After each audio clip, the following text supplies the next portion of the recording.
sa mga batang manonood.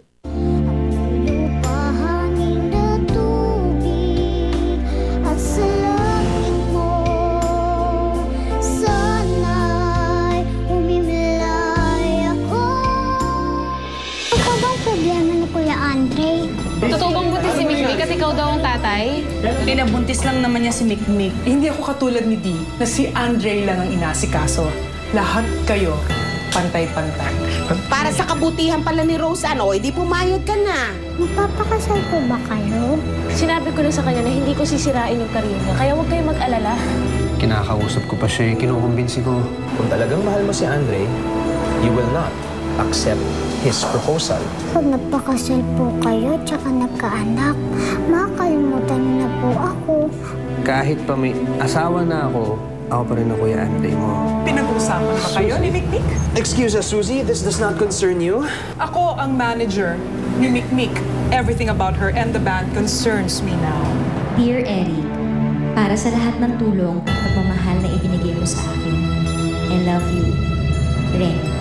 Pero hindi ko na maipagkakaila sa sarili ko, Eric, na mahal kita. Si Eric daw yung tatay ni Rosan. Piruin mo nga naman, no? Magkasama na sila, hindi pa nila alam.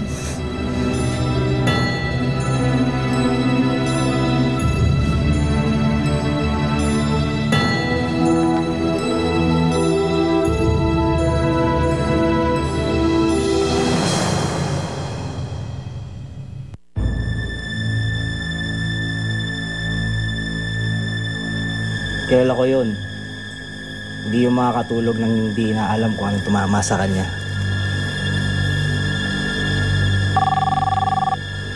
Oh, speaking. Ay, tumawag siya. Sagot mo, bilis. O, yung pinag-usapan natin, alam mo na ba? Oo na. Hello, hindi naman tumawag ka na. Sino ka? Maganda ka ng 500,000 kung ayaw mo kumalat sa dyaryo to. Ite-text kita bukas kung saan mo dadalhin. At paano ako nakakasigurong hindi na ito mauulit pa? Hindi ka makakasiguro.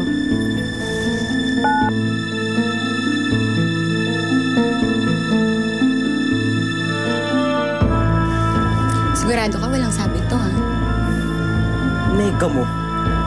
Hindi tayo sasabit dito. Ano ka ba? Huwag na ako kayong umiyak-tiyak si Mang.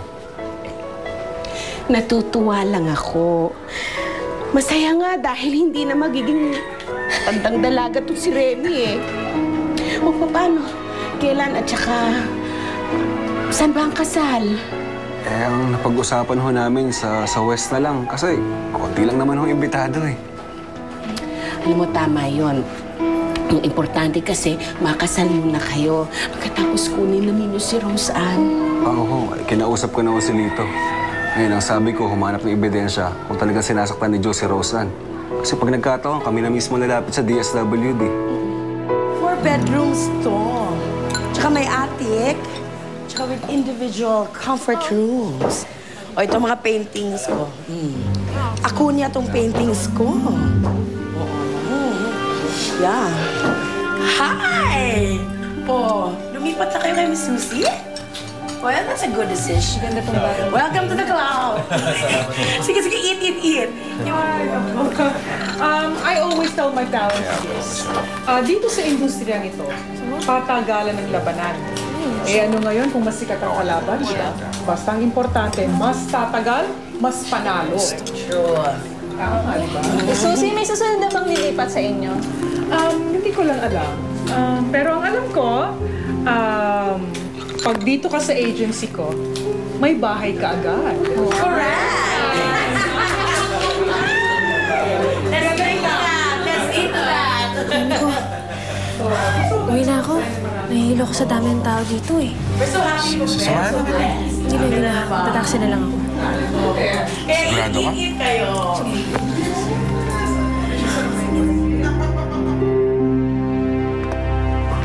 Dinaig pa ni Barbie si Rose Ann, ah. Siya may bahay na. Paano nangyari yun, Bev? Ano ka ba, Jo? Ibigay lang yun ng isang tagahanga ni Bigay lang? Eh, mas lalo yatang hindi ka tanggap-tanggap yun. Eh, bakit wala bang magalanting fan si Rose Ann? Low-cost housing lang yon, Jo. Mahina ang materyales nun. Pagkatapos, ang layo pa ng location. Plus, I don't think na iyon ay walang kapalit. Kahit pa, Bev. Dapat si Roseanne may bahay na ngayon. May plano si Mr. D. Maghintay-hintay lang kayo. Okay? Mr. D! Beverly, tawagan mo si Lieutenant Talavera. Kailangan ko siya makausap. At please, walang iistorbo sa akin dito today, ha? Mr. D, may problema ba? Baka kasabi ko lang, walang iistorbo. Talavera ba pangalan mo? Hindi, di ba?